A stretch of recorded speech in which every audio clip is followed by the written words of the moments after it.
Okay, in the first week, what we had to look at was we had to look at formatting. So what we're going to do here is take some test data and then look at how we could format this to make it look better. So let's start, for example, on the top row there. So the top row here has already been made bold, but if we wanted to, we could increase the font size slightly. I'm going to click on the top corner there, resize it a bit. We could also, if we wanted to, change colors. So let's highlight this one. Let's set one row to one color. Let's set the other row to another color. And with those two colors, we could then alternate that. So I'm going to use that, and then I'm going to select the format painter, and I'm just going to paint those colors all the way down the bottom. Next, with formatting, and formatting is all up here, we can go through and we can do things like put grids on.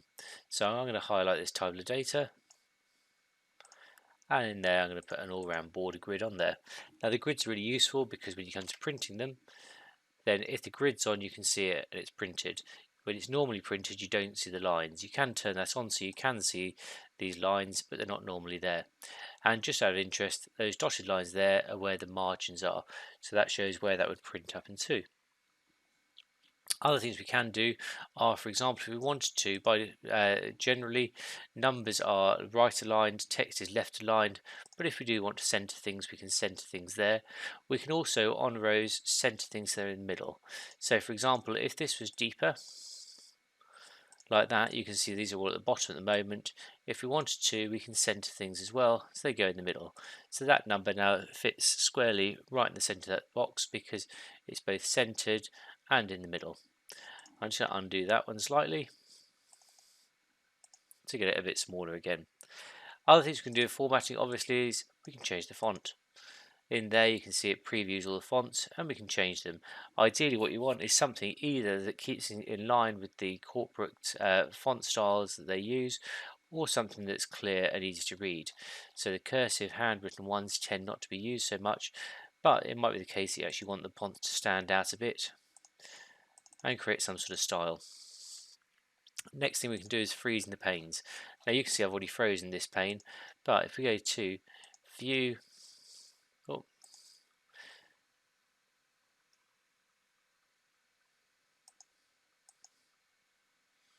I've lost it there. Where is it? Freeze pane. Yeah, it was in view. Sorry, view. Let's just unfreeze the panes for a second. So now if we scroll down, you can see we lose that information. So it might be the case that I want to freeze the top row. It might also be the case that I want to freeze that date. So as I scroll across, I don't lose sight of it. So if we go onto that one, we can go to freeze top row and freeze first column. So now as you scroll across, we can do that. And it doesn't just have to be the top row. Oh, freeze top row. That's better.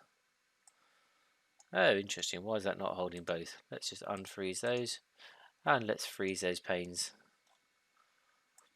That's better. Wherever you're clicked, the one to the top, one above it will freeze, and the one to the side of it will freeze. So that was just the basic. When I clicked on it, it was freezing the panes for those. So now as we scroll, we can see that. Okay, next thing is sorts. Now there's a couple of ways of doing sorts. You can just click in a cell. So let's say we want to sort the data into order. Go to data and there's a quick sort there. So that's now sorted those datas. You can see because it's been sorted, the color schemes have all gone awry, so we'd have to fix that. But that is now sorted. But sometimes you actually want to sort it in multiple ways. So let's say, for example, we want to do a sort where we organize the regions first, then the reps names into order, or we want to do the regions and then the dates into order. So there's a couple of ways to select. You can select the whole table manually like that, or quick option is just to click the top corner, then choose sort. So we're now going to come up with sort, and what I'm going to do is I'm going to sort my regions into order, and then I'm going to add another level, and then I'm going to sort my dates into order too. So regions A to Z, dates oldest to newest is up to you, or I'm going to flip my way around, so newest to oldest. So at the top of the list I can see the latest orders that have come in. Click sort, and now we can see central there, and for all the central ones there's my most recent order working back through time until we get to the end of it, and there's the most recent eastern one. Again, if we want to resort that, we can click on that, click sort. That's still showing up there. What I'm going to do is change the data order to my rep, A to Z, that one, and now you can see for central, there's my reps, and I can see how they're doing. Now obviously with the reps, Andrew in central has got multiple orders. These aren't sorted. Let's go back in there. Oh, reselect it, go to sort, and let's add a level there. Oh, didn't mean to add it in there. Oh, didn't mean to do that at all. Right, let's go by our rep, let's go by our order date, and then we're going to remove that level. There we go. So now you can see centrals first, then it's sorted by our reps. So there's Andrew's orders, and all of his orders are in order as well. So sorts can become quite powerful. Right, next thing, now click on all of this again. I'm going to turn my filters on. Now filters are really useful. One slightly annoying thing is sometimes the filters cover up the word. So sometimes you need to make that a little bit wider, just so the filter drop down appears there. Now filters are really nice because you can do multiple things with them. You can manually select things and do that. You can multiple select things and do it too. You can filter it by certain cell colors, and you can still filter it by text. So if we want, for example, all the unit cost items that, let's say, are over, what have we got here, £1.99, let's say over £2. So number is greater than or equal to 2. And you see we do an or and an and in there if we want to. Let's just leave it at that. So now we can see those items that are more expensive because we've got that turned on. So that's a filter, and you can look through here and you can see all the things going on by filter. You also sort by color. Let's just turn that back off. Actually, let's force that off just by unclicking the filter. That turns them all back off again. So that takes us through the filtering. Okay, let's just move on to another way of formatting our data called conditional formatting. This is over on the home menu.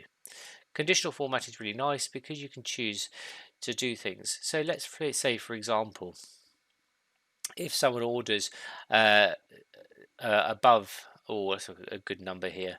If they order above 50, that's a good order. So I'm going to highlight this, I'm going to go to conditional formatting, and I'm going to manage my rules. There are a bunch of different automatic things that are set here. The scales are quite nice because if we click on that one, you can see it's going through and it's highlighting the highest numbers in the deepest green, right through to the lowest numbers in the darkest red. And as you hover over these, it explains what it's going to do. But what I quite like using is the manage rules, because in here we can do everything ourselves. So I'm going to go into a new rule, and what I'm going to do is I'm going to say with format the cells, if the value of the cell is, let's say it's between 0 and, let's go 40. Let's format that because actually that's a relatively low order. So fill for that is going to be red. And we know that we should, if we use red for a fill color, change the font to white, because that way it'll print out if you're using a black and white printer. It's also much clearer to read in the screen. So let's add that in there. Now you can see it stays on here. If we apply that, it works straight away. If we want to though, we can add another rule. So let's go between, now last time we went up to 40, didn't we? So let's say if it is between, they're all whole numbers, 41 and let's say, I don't know, 60. Okay, that's an average order. So let's fill that one with orange. I'm going to leave the font to black because the contrast is still quite high there. Apply that rule. And let's say if it is, onto this one, greater than 60, you can see I'm not doing greater than 61 because it has to be bigger than. I could do greater than or equal to 60. That might get confusing with the amber, but I'm doing greater than 60. And that, for me, is a green one. Let's have a look. Contrast isn't too bad there. Okay. And now you can see these are all color coded. It has actually color coded the top one. If we don't want that, we can manage the rule for that top one, and we can go through those rules and just delete the rules out. Oh, didn't really do that. Manage the rules. Apply to, let's do E2, E2, E2 to E. Still not quite doing what I want. Let's have a look. Apply to E2 to E. No, it's not liking that because we've got the whole of E selected. Tell you what we're going to do, we can leave it there. What you could do is click on that and highlight the cell you want, but I'm going to be a little bit lazier. Okay, so that's conditional formatting set. Final thing are comments. I think, have we gone through everything? Oh no, we missed one out. Before I get to comments, let's have a quick look at auto format and custom formats. So you can see here, cost per unit, that should be money. Total, that's about money. Units isn't about money, that's absolutely fine. So let's highlight these two, and let's go up here to our formats. And you see we've got currency here. Lots of different options. We've got currency there, let's click that in there. Now the date, we can go into date if you want to, and we can choose a custom format for that. Maybe we want a short date, maybe we want a long date. It's up to us what we use. Maybe we want to go in there, go to more number formats, and actually format our date ourselves. And you can see in here there's a whole range of things we can use, including typing the codes for it. MMMM is for month, that's the long format of a month. MM is a short format for a month. So you can go in here and you can have a quick look at the different things you got. Didn't mean to do that. Custom format. So we can go in there and we can look at the different date formats. Oh, that's not actually the one I wanted. Where are we? Dates. There we go. So day-mmm-yy, click OK. You can see two digits. So anything that's at the start has got a 0 if it's just one digit, 2 digits, 3 numbers, 2 digits. If you go back inside there, let's customize that. Let's say day, or is it day? I can't remember now. Let's have a look. MMMM, YY. Let's go for that. There you go. So full format, 3 digits, full format. So you can see you've got full control, either using the automatic ones or tidying it up yourself. And the last thing to get down to is comments. So often when people are getting started with this, you want to comment in there. So let's just hop into this one and let's add a comment. So right click, new comment. This is the unit and which must be above 0. Obviously it's 0 because you can't have less than 0 units.